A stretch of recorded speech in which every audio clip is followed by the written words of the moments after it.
चलते हैं श्रीमद् भागवत महापुराण। सच्चिदानंद भगवान गोपियों के विराग्नि को शांत करते हुए प्रकट हुए और भगवान ने महारास किया। ततो दुंदुभयो नेदुर निपेतु पुष्पवृष्टयः जगुर गंधर्व पतयः सस्त्रीकास्तद्यशोमलम। उसी समय ताल मृदंगो पंग वीणा वेणु सब बजने लगे, पुष्पों की वर्षा होने लगी और बहुत विशाल यमुना जी के पावन पुलिन पर रासमंडल, मध्य में श्री श्यामा श्याम, आसपास एक गोपी एक श्री कृष्ण, एक गोपी एक श्री कृष्ण, ऐसा खेलत रास रसिक ब्रज। एक पद सुना दो दास का जी। श्री प्रिया प्रीतम मध्य में और आसपास मंडलाकार एक गोपी एक श्री कृष्ण विराजमान है। खेलत रास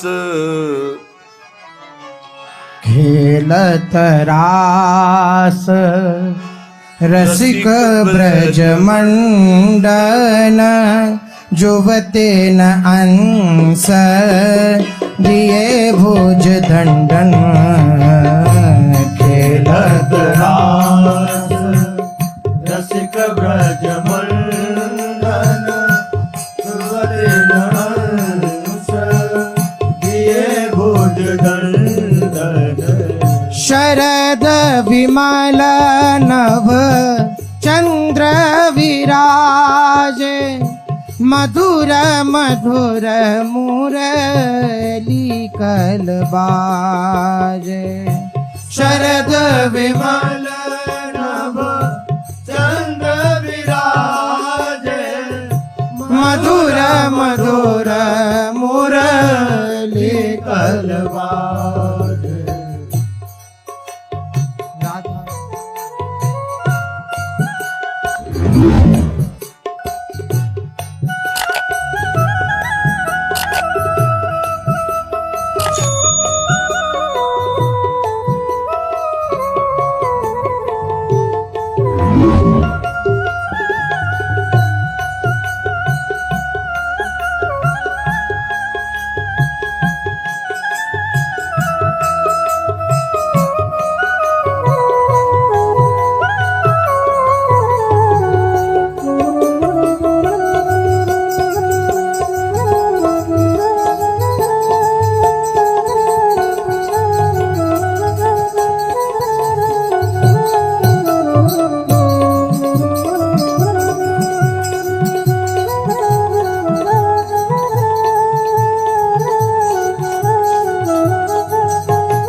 शरद विमल नभ चंद्र विराजे मधुर मधुर मुरली कलबाजे। शरद विमल नभ चंद्र विराजे मधुर मधुर मुरली कलबाजे। अतिराज नतरास रसिक ब्रज मंडन जुवते नंस दिए भुज दंडन। खेलत रास रसिक ब्रज मंडन जुवते नंस दिए भुज दंडन। अतिराजत घन श्याम तमाला कंचन बेली बनी ब्रजबाला। अतिराजत घन श्याम तमाला कंचन बेली बनी ब्रजबाला। बाजत ताल मृदंग उपंगा गान मथत मन कोटि अनंगा। बाजत ताल मृदंग अंग उपंगा ध्यान मथत मन कोटि अनंगा खेलत रास रसिक ब्रज मंडन जुवति नस दिए भुज दंडन खेलत रास रसिक ब्रज मंडन युवति नंदन दिए भुज दंडन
भूषण बहुत विविध रंग सारी अंग सुधंग दिखावत नारी भूषण बहुत विविध रंग सारी अंग सुधंग दिखावत नारी बरसत कुसुम मुदित सुरयोषा सुनियत दिव्य दुंदुभि कल घोषा बरसत कुसुम मुदित सूर्योषा सुनियत देवी दुंदुभि कल घोषा तेज श्री हित हरिवंश मगन मन श्यामा राधा रवण सकल सुख धामा जय श्री हित हरिवंश मगन मन श्यामा राधा रवण सकल सुख धामा खेलत रास रसिक ब्रज मंडन जुवति नयन दिए भुज दंडन खेलत रास रसिक ब्रज मंडन युवति नयन दिए भुज दंडन वलयानां नु पुराणां किंकिणीनां च योषितां सप्रियाणामभूत् शब्दस्तुमुलो रासमंडले। महाराष्ट्र में सभी गोपियां अपने प्रीतम श्याम सुंदर के साथ नृत्य कर रही। एक गोपी एक श्याम सुंदर, सभी की कलाइयों के कंगन, सी चरणों के पायजेब, करधनी के छोटे छोटे घुंघरू ताल के साथ बज रहे हैं। असंख्य गोपियां थीं, असंख्य, गिनती नहीं हो सकती। असंख्य गोपियां, असंख्य श्री कृष्ण, क्योंकि जितनी गोपी उतने श्री कृष्ण। बड़ी मधुर ध्वनि, पायजेब, कंगन, करधनी और ताल मृदंग उपंग वीणा वेणु के साथ यमुना जी की रमण रेती पर ब्रज सुंदरियों के बीच में भगवान श्री कृष्ण की बड़ी अनोखी शोभा हुई। ऐसा जान पड़ता था मानो अगणित पीली पीली दमकती हुई स्वर्णमणियों के बीच में ज्योतिर्मयी नीलमणि चमक रही हो। नृत्य के समय गोपियां तरह तरह से ठुमक ठुमक कर अपने पांव कभी आगे बढ़ाती, कभी पीछे हटा लेती, कभी गति के अनुसार धीरे धीरे पांव रखती, तो कभी बड़े वेग से, कभी चाक की तरह घूम जाती, कभी अपने हाथ उठा उठा कर भाव बताती, तो कभी विभिन्न प्रकार से उन्हें चमकाती, कभी बड़े कलापूर्ण ढंग से मुस्कुराती, तो कभी भौहें मटकाती। नाचते नाचते ऐसी शोभा, झुकना, बैठना, उठना, चलने की फुर्ती, कानों के कुंडल हिल हिल कर कपोलों पर आ रहे हैं। नाचने के परिश्रम से उनके मुंह पर पसीने की बूंदे भगवान अपने पीतांबर से पूछते हैं। हर गोपी के पार्श्व में केशों की चोटियां ढीली पड़ गईं। नटवर नंदलाल की परम प्रेसी गोपियां भगवान के साथ नृत्य कर रही, गान कर रही। मध्य में प्रिया प्रीतम राधा कृष्ण, आनंद की उन्मत्तता की चरम सीमा। ये जो रास है, दंपति अति आनंद बस प्रेम मत्त निस्संक क्रीड़त, ये प्रेम की मत्तता का स्वरूप। जिसके हृदय में प्रेम ही नहीं जगा, वो रास को क्या जान पाए। उस समय ऐसा जान पड़ता है मानो बहुत से श्री कृष्ण तो सावले सावले मेघमंडल हैं और उनके बीच बीच में चमकती हुई गोरी गोरी गोपियां बिजली हैं। बड़ी असीम शोभा। गोपियों का जीवन भगवान का प्रेम है। वे भगवान श्री कृष्ण से सटकर नाचते नाचते ऊंचे स्वर से मधुर गान कर रही थी और श्री कृष्ण का स्पर्श प्राप्त करके आनंद मगन हो रही थी। राग रागिनियों के पूर्ण ऐसा आलाप, ऐसा गान, बाजत मृदु मृदंग, नाचत सभय सुधंग छाया हुआ है वृंदावन में। कोई गोपी भगवान के स्वर में स्वर मिलाकर गा रही है, कोई गोपी भगवान श्री कृष्ण के स्वर की अपेक्षा और भी ऊंचे स्वर से राग आलापने लगी। उसके विलक्षण और उत्तम राग को सुनकर भगवान बहुत प्रसन्न होगा। वाह वाह वाह। उसी राग को एक दूसरी गोपी ने ध्रुपद में गाया, भगवान ने उसका भी बहुत सम्मान किया। एक गोपी नृत्य करते करते थक गई, उसकी कलाइयों के कंगन और चोटियों से बेला के फूल खिसकने लगे, तो भगवान श्याम सुंदर उसको संभाल रहे। क्या सौभाग्य गोपियों का, जो लक्ष्मी जी को भी नहीं मिला। भगवान श्री कृष्ण अपना एक हाथ दूसरी गोपी के कंधे पर रखे थे। इतना सुकोमल, इतना सुगंधित, इतना आनंद वर्धन करने वाला भगवान का कर कमल। वो गोपी भाव समाधि में डूब रही। भगवान के कर कमल का स्पर्श प्राप्त करके रोम रोम उसका आनंद से पुलकित हो रहा है। एक गोपी नृत्य कर रही थी, तो नृत्य के कारण उसके कुंडल हिल रहे थे, उनकी छटा से उसके कपोल और भी चमक रहे थे। भगवान श्री कृष्ण से चबाया हुआ पान अपने मुख में लेकर गोपी आनंद से पुलकित हो रही। ये बड़े बड़े ब्रह्म ऋषियों को भी सौभाग्य नहीं प्राप्त है जो गोपी को प्राप्त है। मुख का चबाया हुआ भगवान का प्रसादी गोपी पान कर रही। कोई गोपी नूपुर और करधनी की घुंघरुओं को झनकारती हुई नाच और गा रही है। जब बहुत थक गई तब बगल में ही खड़े श्याम सुंदर भगवान के शीतल कर कमलों को अपने हृदय पे रख लेती है। परीक्षित, ये गोपियों को जो सौभाग्य मिला वो लक्ष्मी जी को भी नहीं मिला। श्री सुखदेव जी कह रहे, लक्ष्मी जी के यद्यपि परम प्रीतम एकांत वल्लभ भगवान श्री कृष्ण हैं, पर जो गोपियों को सुख मिला वो लक्ष्मी जी को भी नहीं मिला। भगवान श्री कृष्ण ने उनके गलों को अपने भुजपास में बांध रखा है। उस समय गोपियों की बड़ी अपूर्व शोभा थी। पसीने की बूंदें झलकने से उनके मुख की छटा निराली हो रही थी। वे रासमंडल में भगवान श्री कृष्ण के साथ नृत्य कर रही थी। उनके कंगन पायजेबों के बाजे बज रहे थे। भौरे उनके ताल सुर में अपना सुर मिलाकर गुनगुना रहे थे और उनके जूड़ों तथा चोटियों में गुथे हुए फूल गिरते जा रहे थे। परीक्षित, कैसे भगवान खेल रहे इनके साथ? बोले एवं परिस्वंग कराभिमर्श स्निग्धे क्षणोद्दाम विलास हासई रेमे रमेशो ब्रज सुंदरी भीर यथार्भकः स्वा प्रतिबिंब विभ्रम। भगवान कैसे खेल रहे? जैसे छोटा सा बच्चा निर्विकार भाव से अपने प्रतिबिंब के साथ खेलता है, वैसे ही रमा रमण भगवान श्री कृष्ण कभी उनको अपने हृदय से लगा रहे, कभी उनका अंग स्पर्श कर रहे, कभी प्रेम भरी तिरछी चितवन से उनकी ओर देखते हैं, कभी लीला से उन्मत्त हंसी हंसने लगते हैं। इस प्रकार भगवान ब्रज सुंदरियों के साथ महारास किया। भगवान के अंगों का संस्पर्श प्राप्त करके गोपी सब प्रेम और आनंद में विकल है। भगवान श्री कृष्ण की महारास क्रीड़ा देखकर स्वर्ग की देवांगनाएं मोहित हो गई।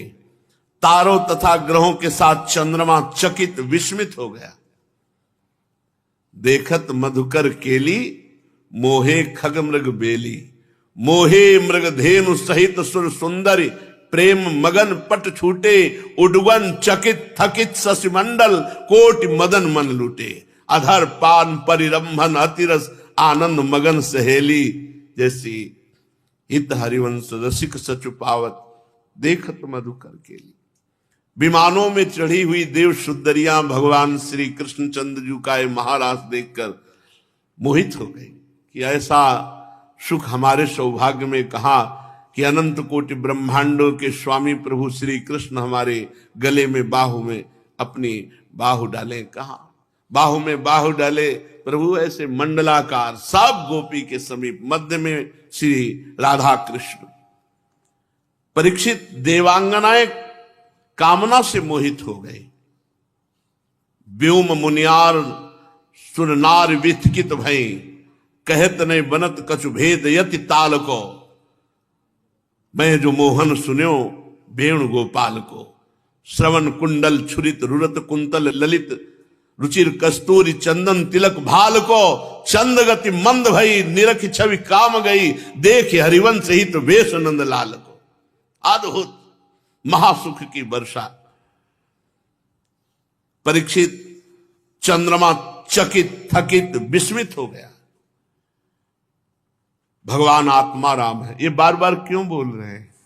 क्योंकि किसी को ये ना आए। भगवान आत्मा राम जैसे ऊपर बोला रेमे रमेशो ब्रज सुंदर यथार्भका स्व प्रतिबिंब विभ्रमा, जैसे छोटा बालक अपने प्रतिबिंब के साथ निर्विकार खेलता है, ऐसे सच्चिदानंद भगवान आत्मा राम है। उनको किसी की जरूरत नहीं, वही सब रूपों में है और उनके अतिरिक्त कोई है ही नहीं। फिर भी उन्होंने जितनी गोपियां थी उतने ही रूप धारण किए और खेल खेल में उनके साथ अद्भुत रास किया। बहुत देर तक गान और नृत्य आदि करने के कारण गोपियां थक गई। तब करुणा में भगवान श्री कृष्ण बड़े प्रेम से स्वयं अपने सुखद कर कमलों के द्वारा सबके मुख पोंछ रहे अपने पीताम्बर। ये सौभाग्य किसको प्राप्त? भगवान हर गोपी के समीप है ना, सबका मुख अपने पीताम्बर से पोंछ रहे। भगवान के कर कमल का स्पर्श प्राप्त करके गोपियां प्रेम समाधि में डूब रही। प्रेम भरी चितवन, सुधा से भी मीठी मुस्कान भगवान श्री कृष्ण सबको सुख पहुंचा रहे हैं। इसके बाद भगवान ने समस्त गोपियों को लेकर प्रियाजू के साथ जल क्रीड़ा की यमुना जी में। उस समय भगवान की वनमाला गोपियों के अंग की रगड़ से कुछ कुचल सी गई थी। उस वनमाला में चारों ओर भौरे गुनगुना रहे थे, मानो गंधर्वराज भगवान की कीर्ति का गान करते हुए पीछे पीछे चल रहे हो।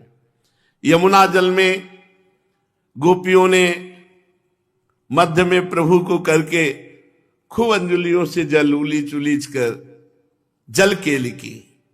विमानों पर चढ़े हुए देवता देवियां पुष्पों की वर्षा कर रहे, स्तुति कर रहे। बड़े बड़े मुनिजन आकाश में स्थित आत्माराम भगवान श्री कृष्ण की जल विहार लीला देख रहे हैं। इसके बाद भगवान श्री कृष्ण ब्रज युवतियों और भौरों की भीड़ से घिरे हुए यमुना तट के उपवन में गए। वह बड़ा ही रमणीय था। चारों ओर जल और स्थल में बड़े सुंदर सुगंध वाले फूल खिले हुए थे। उनकी सुवास लेकर मंद मंद वायु चल रही थी। भगवान इस प्रकार विचरण करने लगे जैसे मदमत्त गजराज अपने झुंड के साथ घूम रहा हो। परीक्षित, शरद की वो रात्रि जिसके रूप में अनेक रात्रियां पुंजीभूत हुई थी, बहुत सी रात्रियां एक रात्रि बन गई थी। चारों ओर चंद्रमा की बड़ी सुंदर चांदनी छिटक रही थी। काव्यों में शरद ऋतु के जिन रस सामग्रियों का वर्णन मिलता है उन सभी से वो युक्त थी। भगवान श्री कृष्ण ने अपनी प्रेसी गोपियों के साथ यमुना पुलिन पर रास, यमुना जी में जल क्रीड़ा और वृंदावन में वन विहार, ये सब भगवान के दिव्य संकल्प से हो रहा है। ये भगवान के चिन्मय संकल्प की चिन्मयी लीला है। इस लीला में प्राकृतिक भावों का प्रवेश नहीं है। राजा परीक्षित ने पूछा, फिर पूछा, शायद कोई प्रजा ऐसा प्रश्न मन में उठा दे तो प्रजा का प्रतीक राजा होता है। चक्रवर्ती सम्राट महाराज परीक्षित ने पूछा, भगवान श्री कृष्ण जगत के एकमात्र स्वामी हैं। संस्थापनाय धर्मस्य प्रशमाये तरस्य च अवतीर्णो ही भगवान अंशेन जगदीश्वरः सा कथम धर्म सेतु नाम वक्ता कर्ताभिरक्षिता प्रतीपमाचरत ब्रह्मन् परदाराभिमर्शनम् आप तो कामो यदुपति ही कृतवान वै जुगुप्सितम किमभिप्राय एतम ना संशयम छिंदि सुव्रत। भगवान का अवतार धर्म संस्थापनार्थाय। महाराज, अधर्म का नाश और धर्म की स्थापना, इसके लिए भगवान अवतार लिए।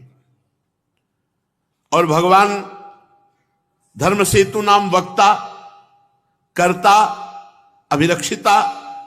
फिर ऐसा क्यों? परीक्षित जी ने प्रश्न किया। भगवान का अवतार धर्म की रक्षा, अधर्म का नाश, और भगवान धर्म को बनाने वाले, धर्म का उपदेश करने वाले, धर्म के रक्षक, धर्म का आचरण करने वाले। महाराज, मुझे संशय होता है, ये ऐसा क्यों? एक श्री कृष्ण एक गोपी, एक श्री कृष्ण एक गोपी। मैं मानता हूं और जानता भी हूं, आप तो कामो यदुपति कृतवान वै जुगुप्सितम, भगवान पूर्ण काम है, उनमें कोई कामना नहीं। फिर भी उन्होंने ऐसा क्या उद्देश्य लेकर किया? परम ब्रह्मचारी मुनीश्वर सुव्रत छिंद में संशयम, मेरे संशय का नाश कीजिए। यहीं से रास रुक जाती है। अगर ये प्रश्न ना होता तो शायद परमहंस जी और गान करते रहते। यही रोक दिया। भगवान की इतनी सुंदर दिव्य रास लीला में ऐसा प्रश्न? राजा परीक्षित ने कहा, धर्म की स्थापना, अधर्म का नाश करने के लिए भगवान का अवतार होता है। भगवान धर्म को बनाने वाले हैं, उसकी रक्षा करने वाले हैं, उसका प्रवचन करने वाले हैं, वही वक्ता भी है। फिर ऐसा क्यों किया? शायद है वो नकारात्मक भाव वालों के प्रश्न का उत्तर श्री सुखदेव जी से दिलाना चाहते हो, इसलिए ऐसा प्रश्न किया। तो उत्तर भी बहुत जोर का दिया।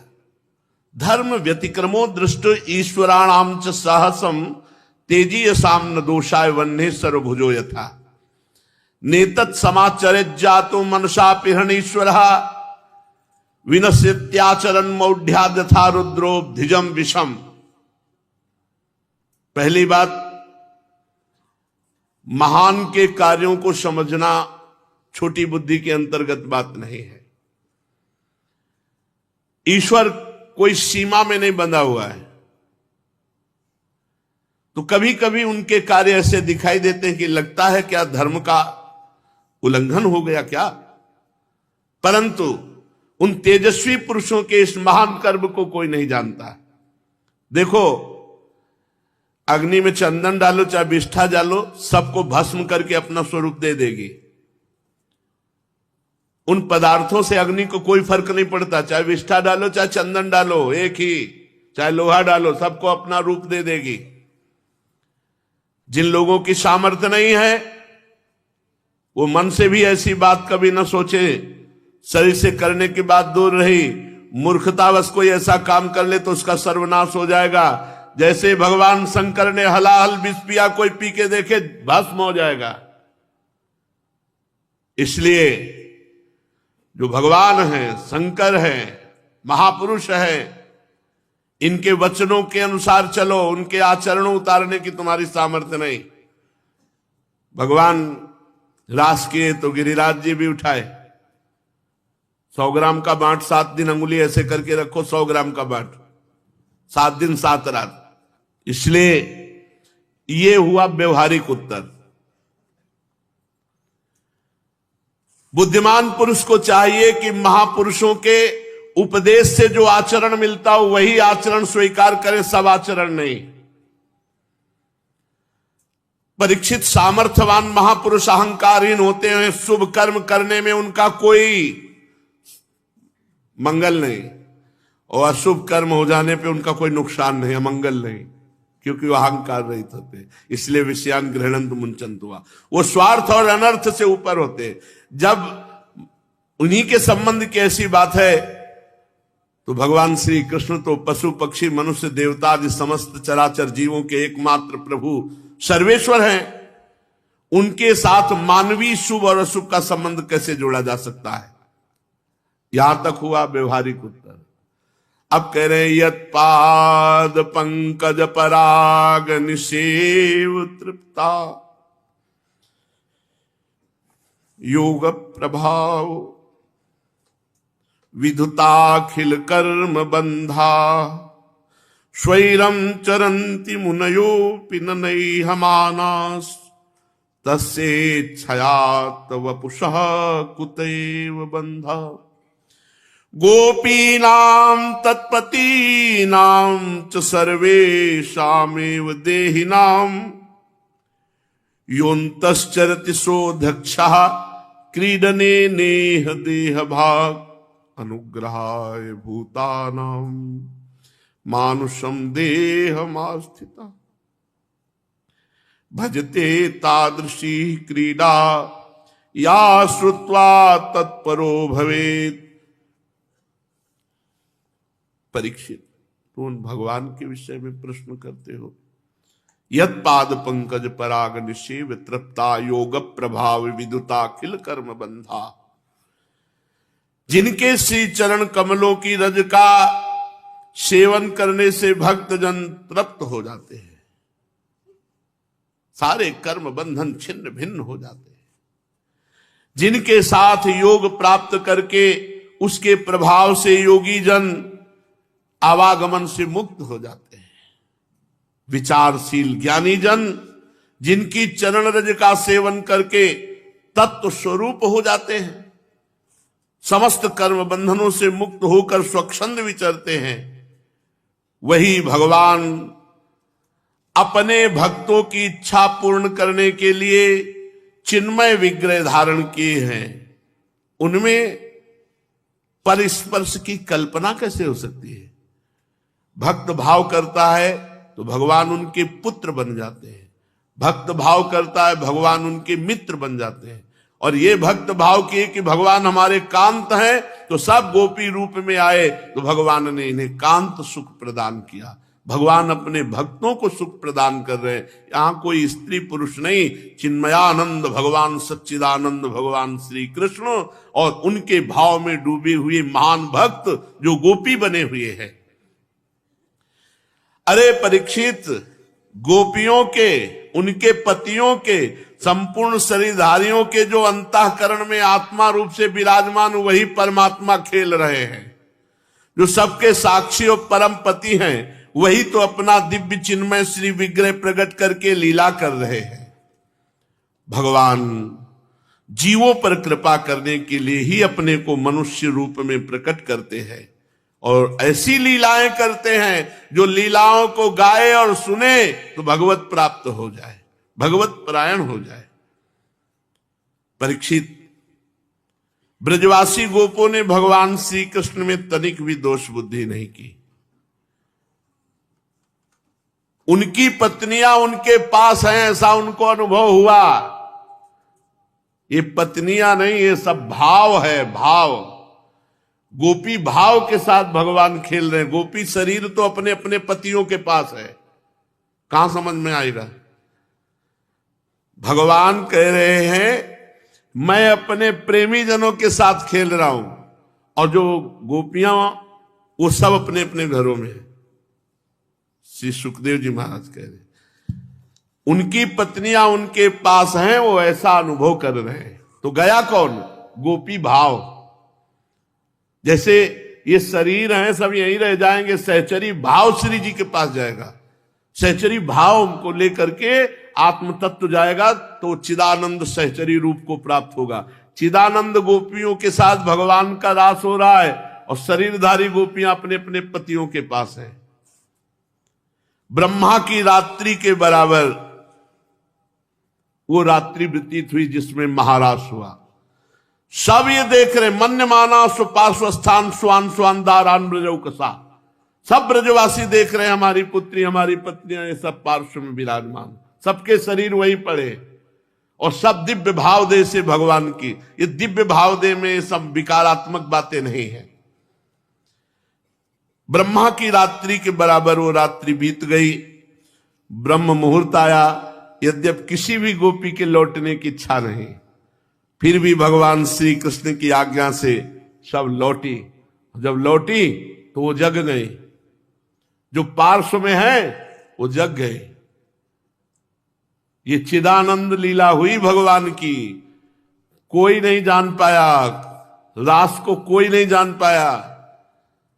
सब अपने अपने कार्य में वैसे लग गई।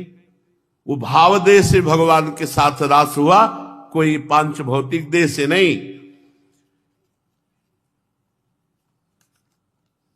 परीक्षित जो धीर पुरुष ये रास पंचाध्यायी समेट दी महाराज ने, नहीं अभी और आगे चलती। ऐसा प्रश्न कर दिया तो समेट दिया परमहंस जी ने कि नहीं नहीं, आगे जब राजा ही नहीं समझ पा रहे हैं तो प्रजा क्या समझेगी।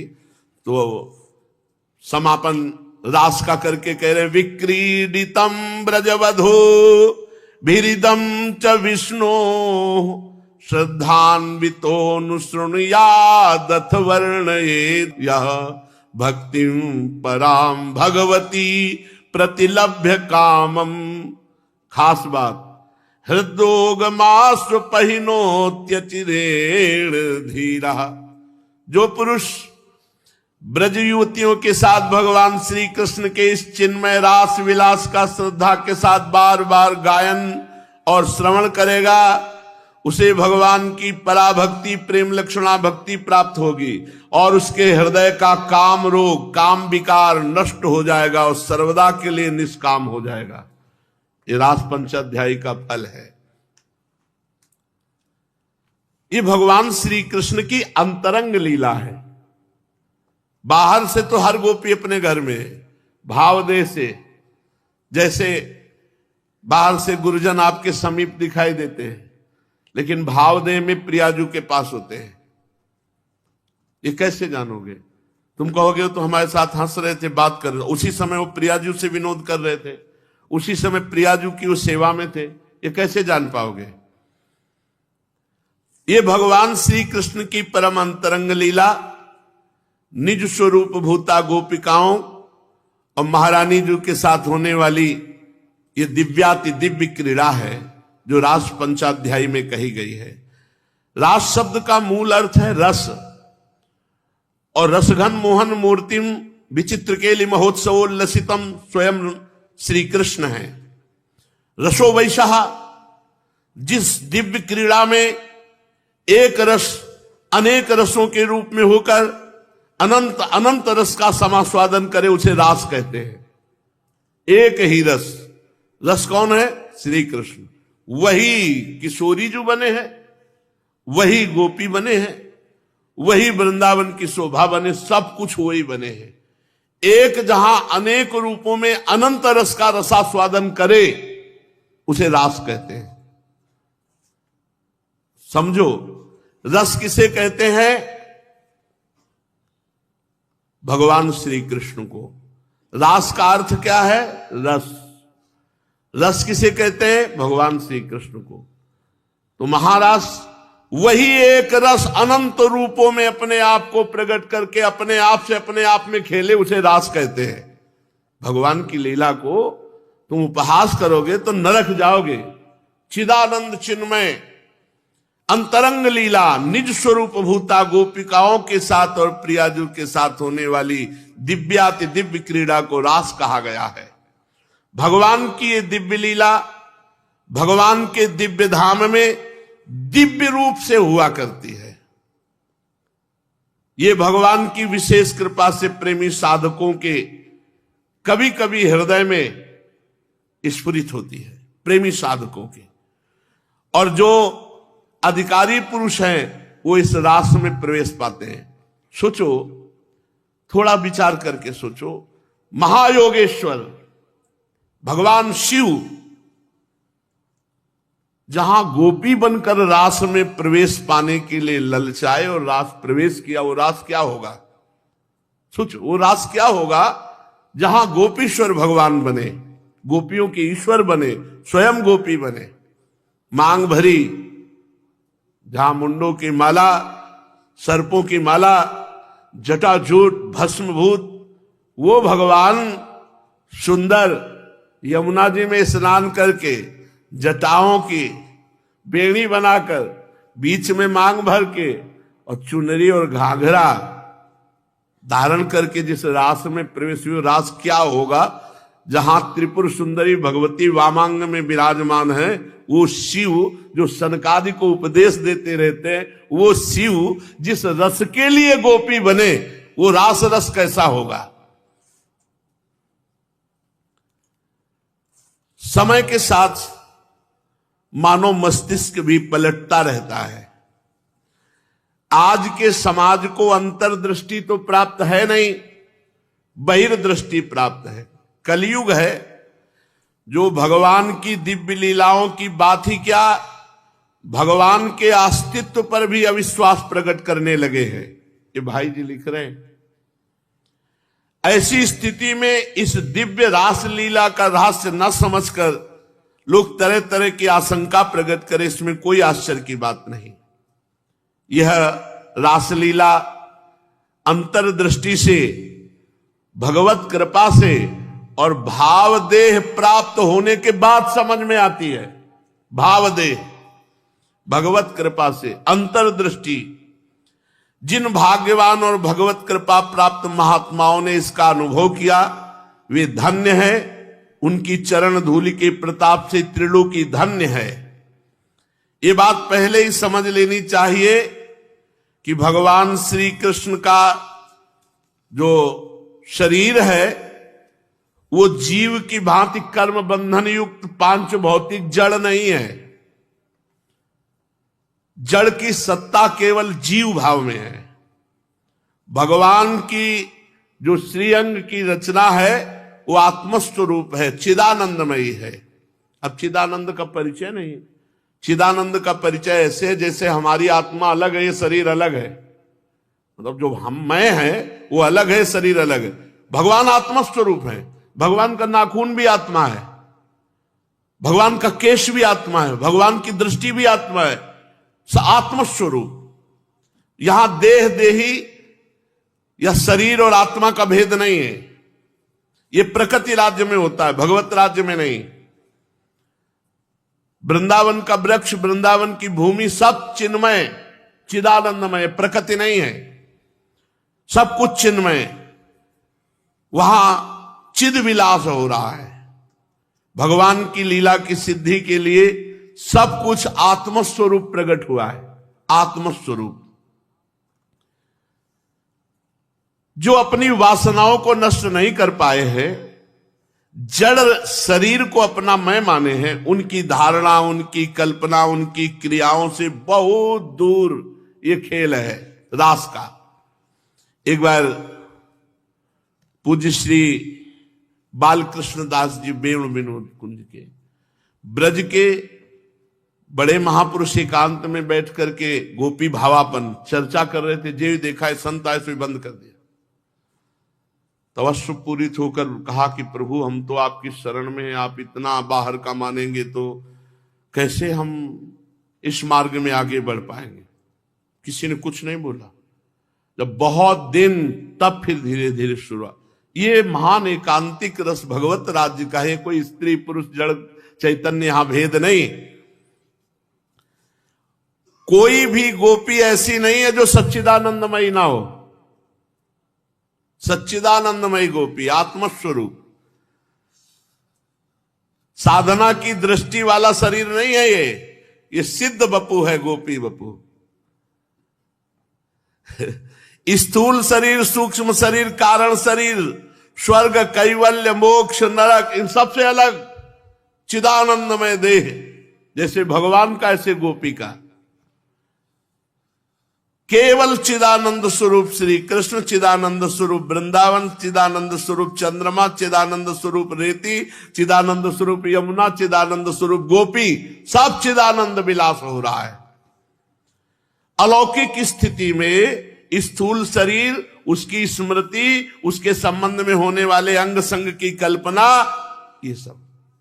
लेकिन चिदानंद में ये सब नहीं है। जो तुम कल्पना करते हो, देह बुद्धि से करते हो, कैसे गोपियों को पहचानोगे? जब वृंदावन की धूली को अपने माथे पे धारण करो, वृंदावन के किसी रसिक महापुरुष का अनुगमन करो उनकी आज्ञा के अनुसार, तब कहीं कुछ अगर उन दैन्य भाव से रहोगे तब समझ में आएगा। वृंदावन की लीला मत समझो गुरु को चीला, या ऋषि मुनि गए हार जपे जा राधे राधे। ब्रह्मा शंकर उद्धव इस रस को जानने के लिए गोपी भाव की उपासना की, गोपियों की चरण धूलि माथे पे धारण की, अभिलाषा की, तब वो समझ पा रहे गोपी है क्या। गोपियों के दिव्य भाव को साधारण स्त्री पुरुष का भाव मानना बहुत बड़ा अपराध है। गोपियों के प्रति, भगवान के प्रति, वृंदावन के प्रति, प्रेमियों के प्रति महान अपराध बन जाएगा। इस अपराध से बचने के लिए भगवान की दिव्य लीलाओं का गायन करो, खूब श्रवण करो, तब समझ में आएगा। भगवान का चिदानंद शरीर दिव्य है, भगवान अजन्मा है, अविनाशी है, नित्य सनातन शुद्ध भगवत स्वरूप है। ये गोपियां इस जगत की नहीं, भाव जगत की है। ये भगवान के स्वरूपभूत अंतरंग शक्तियां हैं। ये उच्चतम भाव की लीला है। प्राकृत देह का निर्माण होता है स्थूल सूक्ष्म कारण, इन तीन देहों के संयोग से। जब तक कारण शरीर रहता है तब तक जीव को छुटकारा नहीं मिलता आवागमन से। कारण शरीर कहते हैं पूर्वकृत कर्मों के उन संस्कारों को जो देह निर्माण के कारण होते हैं। इस कारण शरीर के आधार पर जीव को बार बार जन्म मृत्यु के चक्कर में पड़ना होता है। और जब ये कारण शरीर क्षीण हो जाता है तब वो जीवन मुक्त हो जाता है। इसी कर्म बंधन के कारण उसे पांच भौतिक स्थूल शरीर मिलता है। पांच भौतिक शरीर रक्त मांस अस्थि मेदा मज्जा, ये चमड़े से ढका, और प्रकृति राज्य का जितने विकार होते हैं सब इसमें होते हैं। और ये बनता है योनि और बिंदु के संयोग से, रज और बिंदु के संयोग से। चाहे कोई कितना भी बड़ा हो, काम जनित चेष्टा, मैथुन क्रिया और रज और बिंदु के संयोग से इस स्थूल शरीर का निर्माण होता है। जो महापुरुष ऊर्ध्वरेता है, बिंदु के अधोगामी होने पर कर्तव्य रूप श्रेष्ठ मैथुन से हो, या मैथुन के नाभ हृदय कंठ कर्ण नेत्र सिर मस्तक आदि के स्पर्श से हो, या बिना स्पर्श दृष्टि मात्र से हो, या संकल्प से हो, ये सब मैथुनी अमैथुनी सृष्टि ये योनि और बिंदु के संयोग जनित ही मानी जाती है। ये प्राकृत है, चाहे वो संकल्प से हुआ हो, चाहे यज्ञ से हुआ हो, चाहे जैसे। जैसे द्रौपदी जी यज्ञ से हुई तो था तो उनका भी पांच भौतिक शरीर, कोई चिदानंद थोड़ी था। ये सभी प्राकृत शरीर है। इसी प्रकार योगी द्वारा निर्मित निर्माण काय वो थोड़ा इन प्राकृत शरीरों से शुद्ध है। वो पर्वत में भी प्रवेश कर सकता है, कई रूप धारण कर सकता है, एक ही समय में कई जगह मिल सकता है योग सिद्धि के द्वारा, परंतु चिदानंद नहीं होता। वो इस प्राकृत शरीर से सूक्ष्म और शुद्ध होता है पर चिदानंद नहीं होता। लेकिन गोपियों का चिदानंद स्वरूप है, जो भगवान श्री कृष्ण के समान ही देह है। इनकी समानता देवता भी नहीं कर सकते, क्योंकि देव शरीर रक्त मांस मेद अस्थि वाले नहीं होते, पर होते तो प्राकृतिक ही है, माया में। भगवान श्री कृष्ण का भगवत स्वरूप है, चिदानंदमय है, आत्मा और शरीर के भेद से रहित है। रूप रूपी नाम नामी लीला तथा लीला पुरुषोत्तम का भेद नहीं है। श्री कृष्ण का एक एक अंग श्री कृष्ण है। जैसे श्री कृष्ण का मुखमंडल पूर्ण श्री कृष्ण है, वैसे श्री कृष्ण का पदनक भी पूर्ण श्री कृष्ण है। श्री कृष्ण की सभी अंग पूर्ण है। जैसे हम केवल आंख से देख सकते हैं, पर श्री कृष्ण कान से देख सकते हैं, उनकी आंखें सुन सकती हैं, उनकी नाक स्पर्श कर सकती है, उनकी रसना सूंघ सकती है, उनकी त्वचा स्वाद ले सकती है, क्योंकि सब श्री कृष्ण में है। कहा नहीं गया, बिनु पग चलई सुनय बिनु कान, ये है श्री कृष्ण। बिना कान के वो सुन लेंगे, बिना पैर के वो चल लेंगे, बिना आंख के वो देख लेंगे, बिना वाणी के उनके वचन हो जाएंगे, कर तुम अन्यथा कर तुम। वो आंखों से चल सकते हैं, वो हाथों से देख सकते हैं। श्री कृष्ण का सब कुछ श्री कृष्ण चिदानंदमय महाचमत्कार रूप ये गोपी स्वरूप है। वृंदावन विहार में गौ हरिण वृक्ष बेल सब चिदानंदमय, प्राकृतिक नहीं है। इसलिए अपनी मानसिकता को प्राकृतिक स्त्री पुरुष भाव से अलग करके गोपी एक चिदानंद स्वरूप भगवत स्वरूप है। और ये जो रास है ये महाप्रेम विलास है। बड़े बड़े विषयों का त्याग करके, पदों का त्याग करके, संत बन करके, वृंदावन रज का सेवन करके इस रस को प्राप्त करने की पूर्ण प्रबल आशा में तब किसी गुरुजनों की कृपा से गोपी भाव प्राप्त हुआ। रोते रोते पूरे जीवन व्यतीत हो गए यहाँ के संतों के उसी गोपी भाव में। अगर ये तनिक भी मलिनता होती तो सब ऐश्वर्य भोगों को त्याग कर बड़े बड़े धनी मानी संत हुए हैं।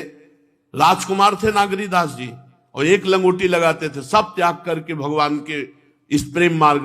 तो कोई सहचरी भाव, कोई सखा भाव, भाव दे है ये। भाव दे में तुम्हारी कल्पना नहीं पहुंच सकती। इसलिए ऐसी कभी मलिन भावना न करे। इसलिए यहाँ पूज्य भाई जी ने संकेत किया कि चिदानंद में देह की लीला हो रही है, बस सुनो और गाओ, तो फिर तुम्हारा हृदय पवित्र हो जाएगा, चिंतन लायक बन जाएगा। शेष चर्चा आगे। श्री राधा वल्लभ लाल की जय।